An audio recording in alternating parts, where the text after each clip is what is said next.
Alléluia, merci Jésus parce que ton règne vient. Ton règne vient sur nos vies, ton règne vient sur les nations, ton règne vient sur notre nation.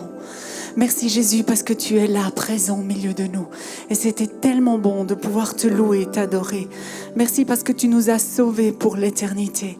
Et merci parce que ce matin, tu as une parole pour chacune et chacun qui se trouve dans ce lieu, dans cet espace.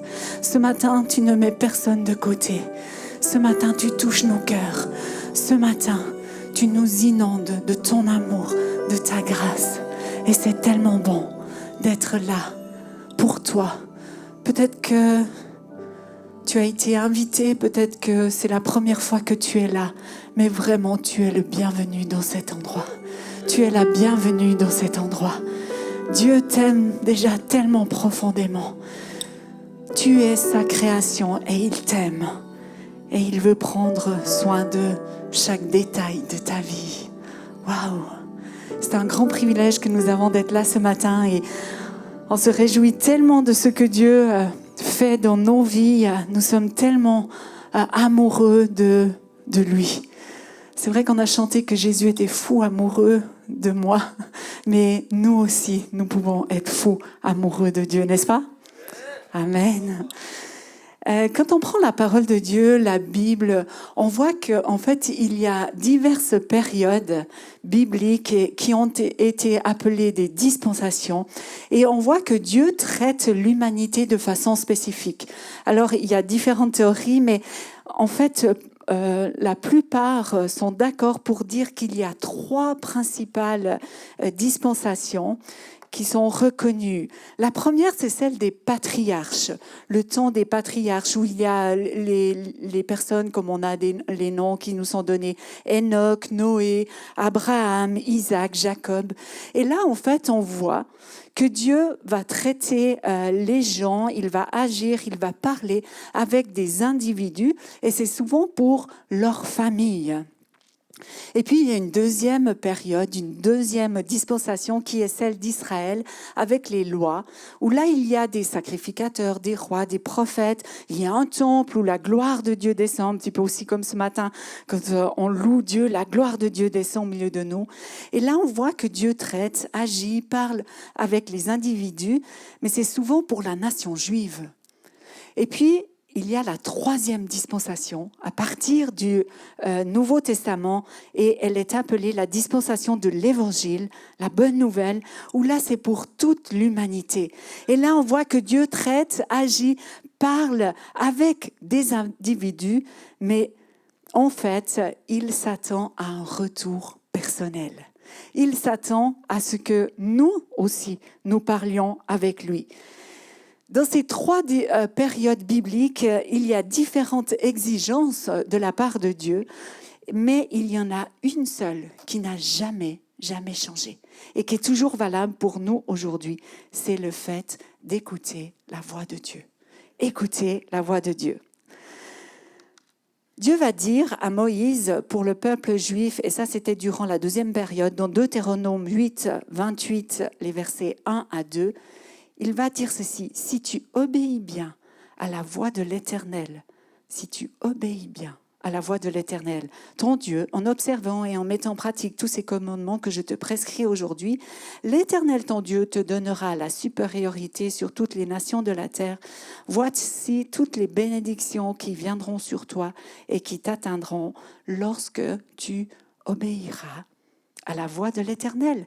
Et juste un tout petit peu plus loin, au verset 15, il y a l'autre facette. Mais si tu n'obéis pas à la voix de l'Éternel, ton Dieu, si tu n'observes pas et ne mets pas en pratique tous ces commandements et toutes ces prescriptions que je te donne aujourd'hui, voici toutes les malédictions qui viendront sur toi et qui t'atteindront. En fait, ici, on voit et c'est assez clair que si tu obéis égale bénédiction et si tu n'obéis pas égale malédiction.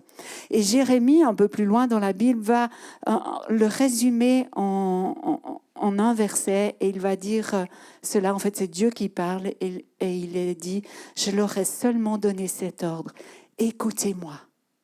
Écoutez-moi. Alors je serai votre Dieu et vous serez mon peuple. Suivez exactement le chemin que je vous montre et tout ira bien pour vous. J'aime ça. Tout ira bien pour vous si on suit exactement le chemin que Dieu nous montre. Alors, écoutez la voix de Dieu et l'exigence immuable de chaque période, de ces 3 périodes que j'ai citées au début. Et maintenant, nous sommes dans la 3e période, la période de l'Évangile, la période de la bonne nouvelle. Et en fait, écouter, obéir pour être en plein dans ma destinée, pour être béni est toujours d'actualité. Et Jésus, en fait, va nous en parler. Et on va prendre cette parabole dans Jean 10, les versets 2 à 3, où il est écrit « Par contre, celui qui entre par la porte est le berger des brebis. Le gardien de l'enclos lui ouvre, les brebis reconnaissent sa voix et l'écoutent. Les brebis reconnaissent sa voix et l'écoutent. Il appelle par leur nom les brebis qui lui appartiennent et les mène dehors. » Quelle est la marque, d'après vous, des brebis de Jésus ici ? Elles entendent la voix du berger. Elles entendent la voix du berger. Et si on va au verset 4, il est écrit « Lorsqu'il a fait sortir toutes celles qui lui appartiennent », donc c'est Jésus, « il marche devant elles et les brebis le suivent. » Pourquoi ? Parce qu'elles connaissent sa voix. Les brebis le suivent parce qu'elles connaissent sa voix. Alors, quel est le fondement de notre relation avec le Seigneur Jésus ? Nous le suivons. Pourquoi ? Parce que nous connaissons sa voix. Waouh ! Et Jésus va même plus loin, au verset 5, il va dire « Jamais, jamais, elles ne suivront un étranger. Au contraire, elles fuiront loin de lui. Pourquoi ? Car elles connaissent pas la voix des étrangers. Mais elles connaissent la voix du bon berger. » Waouh! En fait, dans cette histoire, il y a 3 choses qui déterminent les brebis, où en fait Jésus voulait parler de ses enfants, de nous les croyants. Les brebis entendent sa voix, les croyants entendent la voix du bon berger. Dieu les connaît. Pourquoi ? Parce qu'il est écrit qu'il les appelle par leur nom. Et moi, j'aimerais dire par votre prénom. Parce que des Tommy, il y en a plusieurs. On a regardé avec l'équipe d'accueil ce matin, les Tommy inscrits, il y en avait plusieurs. Mais ton prénom, il n'y a que toi. Ou peut-être une ou 2 autres personnes qui s'appellent comme toi.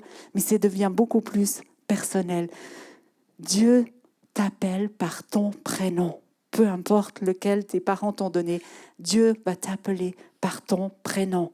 Et puis la 3e chose qui détermine les brebis dans cette parabole, c'est qu'elles suivent Jésus.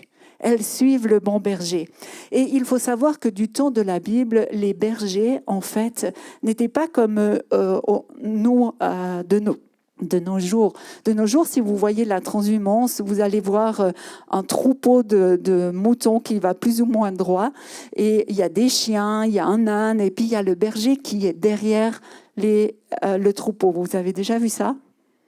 Et si vous regardez des documentaires à la télé, vous allez voir comme ça. Mais au Moyen-Orient, du temps de Jésus, ça ne se passait pas comme ça. En fait, il y avait un berger qui était devant le troupeau. Il avait un bâton, une houlette, on dit c'était un bâton qui avait comme un petit crochet. Et en fait, il pouvait aller récupérer une brebis qui était en danger ou alors il pouvait les protéger contre les prédateurs. Mais en fait, le berger était devant le troupeau et les brebis le suivaient. Et moi, cette image, elle me parle parce qu'en fait, j'ai grandi dans une ferme. Mes parents étaient agriculteurs et on avait le privilège de travailler avec un de mes oncles qui, on n'avait pas des moutons, mais on avait des vaches. Et c'est un peu similaire. Et en fait, mon oncle, un de mes oncles, était celui qui donnait à manger aux vaches. Nous, on était plutôt avec mon papa et mon frère et mes sœurs, on était plutôt à nous occuper, à traire les vaches, à faire que leur enclos soit propre et tout ça, à les sortir dans les champs. Mais mon oncle, lui, il leur donnait à manger. Et il avait l'habitude de leur parler. Il avait l'habitude... En fait, les vaches avaient l'habitude du son de sa voix. Et je me souviendrai jusqu'à la fin de ma vie, comment ça se passait quand, en fait, on sortait les vaches dans les champs. Et elles restaient toute la journée et on devait aller les rechercher pour les ramener à l'écurie pour pouvoir les traire. Et en fait, en tant qu'enfant, on devait aller aider à ça. Et on essayait avec mon frère, même quand on avait toujours un bâton, on essayait de diriger les vaches. Mais déjà, pour les rassembler toutes au même endroit, pour pouvoir les faire descendre, les emmener à l'écurie, c'était toute une aventure. Parce qu'il y a toujours celle qui veut aller encore brouter un moment, donc tu recours tout au haut du champ. Et en fait, c'était assez galère pour nous. Puis après, je me rappelle d'un espace où on devait traverser une forêt, puis de l'autre côté du talus, il y avait un ruisseau. Alors, il y avait celle qui courait vite là-bas pour aller boire. Et toi, en tant qu'enfant, tu stresses parce que tu dis oh, « elle s'en va, elle part ». Parce qu'on avait déjà vu tout un troupeau partir, hein, on savait ce que ça donnait. Mais quand il y avait mon oncle qui venait avec nous pour chercher les vaches, ou pour les amener, ou pour au champ, ou pour les ramener à l'écurie, c'était tout autre chose. Et je vous assure, en tant qu'enfant, on a essayé de faire comme lui, mais ça ne marchait pas. Il avait juste un petit truc il se mettait en fait devant, justement, comme les bergers de l'Orient, il se mettait devant et puis il faisait quelque chose du genre. On a essayé de l'imiter, mais ça ne marchait pas. Mais quand même, comme ça, vous allez vous en souvenir. Il était là en train de faire quelque chose comme « Hi, hi, hi, hi ». Je ne sais pas ce que ça veut dire, mais « Hi, hi, hi, hi ». Mais les vaches, elles, savaient ce que ça voulait dire. Je vous assure, ils pouvaient venir et ils se mettaient au pied vers le parc, là où elles allaient sortir, et ils disaient juste « Hi, hi, hi, hi ». Et les vaches, même qui étaient très loin au fond et tout arrivait gentiment. Et lui, il était comme ça, devant « Hi, hi, hi, hi ». Il ne se retournait jamais. Il ne voyait pas, il ne regardait pas. Il allait devant, il traçait son chemin. Et toutes les vaches y allait. Et nous, on a essayé en tant qu'enfant, mais en fait, on n'avait pas le même terme de voix, donc ça ne marchait pas. Mais ça me touche, cette image, parce qu'elle suivait mon oncle, qui s'appelait Jacques. Elle le suivait, mais nous, on galérait pour les faire rentrer. C'est quand même fou. Si je reprends la parabole, Jésus n'a pas dit, dans cette parabole-là, il n'a pas dit « mes brebis liront la Bible », même si c'est hyper important, ce n'est pas suffisant. Tu peux même apprendre la parole de Dieu par cœur, mais malheureusement, tu peux passer à côté du fait d'écouter la voix du Seigneur. Écouter Dieu, en fait, c'est révolutionnaire et ça change ta vie. Ça change tes standards, ça va changer ta destinée, tes valeurs. Ça te propulse dans ta destinée d'écouter Dieu. En fait, écouter Dieu, c'est personnel. C'est pour toi, c'est avec ton prénom. Les vaches ne nous suivaient pas, nous les enfants, mais elles suivaient mon oncle. Si tu apprends à écouter la voix de ton berger, alors un jour, tu pourras, comme David, dire « L'Éternel est mon berger, je ne manquerai de rien ». Écouter Dieu, c'est révolutionnaire et c'est intangible, c'est immuable. On ne peut pas changer ça. C'est quelque chose qu'on ne peut pas changer. Souvent, quand on pense à la religion, on va penser église, on va penser peut-être à un style particulier, à des uniformes, je ne sais pas. Qu'est-ce que vous mettez derrière le mot religion ? Ça, toutes ces choses-là sont tangibles en fait. Elles peuvent être changées. Mais écouter Dieu, c'est intangible. Entendre Dieu, c'est une relation personnelle, c'est une relation intime. C'est en fait un cœur à cœur avec ton Créateur, avec Dieu. Et Martin Luther, qui est un réformateur, disait ceci, en fait, écouter Dieu, c'est très délicat, c'est presque dangereux. J'aime ça. C'est délicat, presque dangereux. Il n'y a rien à quoi s'accrocher. En fait, toutes les anciennes références, les béquilles, tout a disparu. Il n'y a, écoutez bien, plus que toi et cette relation personnelle et intime avec le Seigneur. Waouh! Et écouter Dieu, en fait, c'est au présent. Parfois, on est champion pour parler du passé et du futur. on va parler de Moïse, on va parler du temps de Jésus, du temps de Pierre, du temps de Paul, de ce qui se passait. Ou alors on va anticiper sur le futur et on va se dire, ah, il y a bientôt le retour de Jésus. Est-ce qu'on va passer par les tribulations ou pas? On va réfléchir aussi au paradis, n'est-ce pas? Ça, tout à coup, on s'éveille. Mais en fait, écoutez Dieu. Comme la Bible en parle, c'est pour le présent.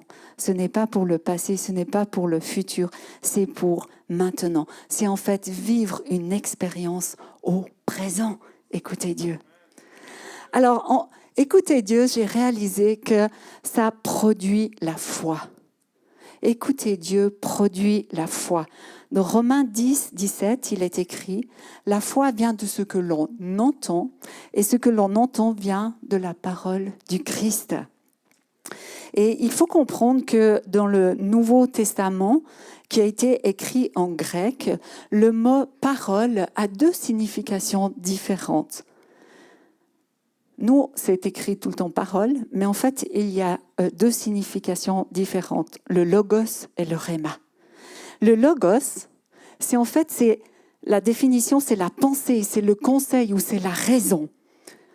Le logos dans la Bible est vraiment, vraiment la pensée de Dieu, le conseil de Dieu, le projet complet de Dieu. Ça, c'est le logos. Et en fait, quand Jean écrit au tout début de son épître, de son évangile, il écrit au commencement était la parole, et la parole était avec Dieu, et la parole était Dieu. Ici, il est parlé du logos. Et que Jésus, en fait, est le logos personnifié. Il est le conseil, Jésus est le conseil complet, l'objectif et la pensée de Dieu. Il a dit lui-même, celui qui m'a vu a vu le Père. N'est-ce pas? C'est Jésus qui a dit ceci. Celui qui m'a vu a vu le Père. Je représente tout ce que le Père est et tout ce que le Père fait, tout ce que le Père veut. Chaque plan, chaque projet, je le représente. Donc là, c'est parler du logos. Puis, il y a ce mot parole qui est rhéma. Et le mot rhéma, la signification du mot rhéma, c'est une parole parlée. Comme je vous parle aujourd'hui, une parole parlée. Et en fait, on ne peut pas dire que c'est un rhéma tant que la parole n'est pas parlée, ce qui implique aussi qu'elle soit écoutée, n'est-ce pas? Une parole parlée. Et Jésus va dire, dans Matthieu 4,4, il va dire ceci, « L'homme ne vivra pas de pain seulement, mais de toute parole qui sort de la bouche de Dieu. » De toute parole qui sortent de la bouche de Dieu. Ça vous dit quoi pour vous? C'est un rhéma. Une parole parlée, un rhéma. En fait, on ne peut pas posséder tout le logos de Dieu, tout le conseil complet. Nous ne parvenons pas avec notre pensée qui est limitée, en tout cas la mienne est limitée, pour tout comprendre le plan complet, le conseil complet de Dieu. Du coup, Dieu va le mettre à notre portée avec un rhéma, avec plusieurs rhémas, une parole qui nous est adressée et qui nous est personnelle. Dieu nous donne en fait son logos, son conseil, un rhéma après l'autre. Quand Jésus a dit « L'homme ne vivra pas de pain seulement, mais de toute parole qui sort de la bouche de Dieu », en fait, il a dit que le pain, comme le pain nourrit notre corps, le rhéma, les paroles qui sortent de la bouche de Dieu, va nourrir notre esprit, notre être intérieur. Et en fait, sans vouloir offenser qui que ce soit au milieu de nous ce matin, mais la Bible ne dit pas que la foi vient de la lecture de la Bible, même si beaucoup de personnes pensent ainsi. Beaucoup vont se dire, il faut que je lise plus la Bible, il faut que je m'y attelle, il faut que je la connaisse, il faut. Mais en fait, la Bible ne dit pas que notre foi vient de la lecture de la Bible. Et soyons honnêtes, en tout cas moi j'aimerais être honnête avec vous ce matin. Combien de fois j'ai ouvert ma Bible et j'ai lu même plusieurs chapitres et en fait je n'ai entendu rien du tout. nada. Combien de fois ça m'est arrivé? En fait, je réalise c'est des lignes noires sur du papier blanc. Mais également, combien de fois, même parfois juste comme ça, en ouvrant ma Bible, il y a un mot, ou un verset, ou 2 ou 3 versets qui m'ont percuté et qui ont changé vraiment quelque chose dans mon cœur. En fait, c'est ça le Réma. C'est ça la voix de Dieu qui parle personnellement et qui nous fait grandir dans la foi.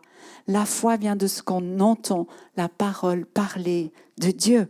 C'est la seule personne en fait, le Saint-Esprit est la seule personne de l'univers qui est capable de mettre vie à ces lignes noires qui sont écrites sur des pages blanches. Romains 8, 14 dit « Car tous ceux qui sont conduits par l'Esprit de Dieu sont fils de Dieu. » Waouh! Tous ceux qui sont conduits par l'Esprit de Dieu sont fils de Dieu. Alors, comment pouvons-nous grandir et devenir ces fils et ces filles mûrs, matures, qui suivent la voie du bon berger? En étant conduits par le Saint-Esprit, en écoutant Réma par Réma et en obéissant à sa parole parlée. Alors, nous ne serons plus des bébés, nous ne serons plus des tout petits enfants, mais des fils et des filles mûrs qui poursuivent notre destinée. Et vous savez quoi? Cela ne se passe pas en une fois. Cela, même que ça commence par une foi qui est importante, le fait de se tourner vers Jésus. Mais ensuite de ça, il va falloir que l'on y revienne régulièrement. Il va falloir qu'on ait cette attitude de cœur, de l'écouter. Jésus disait aux disciples et à la foule que celui qui a des oreilles pour entendre, entende. Les gens, ils avaient des oreilles. Ils entendaient ce qu'il disait. Jésus voulait parler de leur cœur. Il voulait en fait parler à leur être intérieur. Que celui qui a des oreilles pour entendre, entende. Et il dit la même chose ce matin. Que celui qui a des oreilles, un cœur pour entendre, l'entendre. Et en fait, même Salomon va dire, et Salomon est un homme sage dans la Bible, va dire qu'il est tellement important d'avoir un cœur attentif, des oreilles attentives, un cœur attentif, un cœur qui écoute. Salomon va dire au Proverbe 4:20, « Mon fils, sois attentif à mes paroles, tends l'oreille à mes discours. » Sois attentif dans l'oreille. Et ici, on voit 2 des 4 conditions qui sont importantes pour écouter Dieu. C'est le fait d'être attentif. Et en fait, de donner toute notre attention à ce que Dieu veut dire. Et cette semaine, j'ai pu vivre cela. J'ai reçu un WhatsApp d'une demande de prière et je me suis mise à l'écoute et j'ai dit, Saint-Esprit, qu'est-ce que je peux dire à cette personne? Comment je peux l'encourager? Et voilà, j'ai continué ma journée et tout à coup, c'est venu très clair dans mon esprit, dans mon être intérieur, le psaume 86. Envoie-lui le psaume 86. Alors avant de l'envoyer, je vais le checker, je le lis et j'étais là, waouh! Saint-Esprit m'était sûr et tout. Et ça ne me quittait pas. Envoie le psaume 86.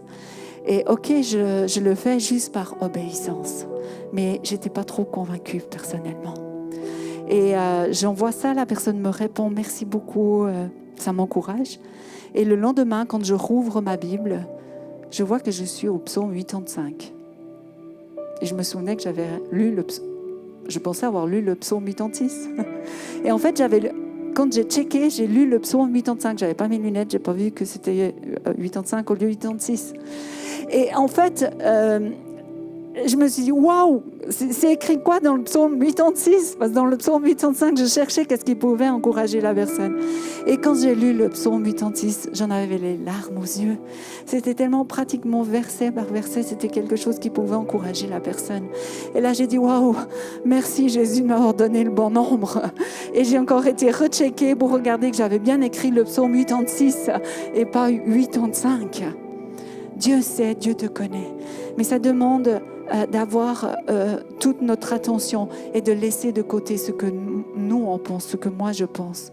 Ça demande de tendre l'oreille Et tendre l'oreille, on pourrait aussi le définir comme incliner la tête, avoir de l'humilité devant Dieu, et une humilité respectueuse et de faire ce qu'il nous demande.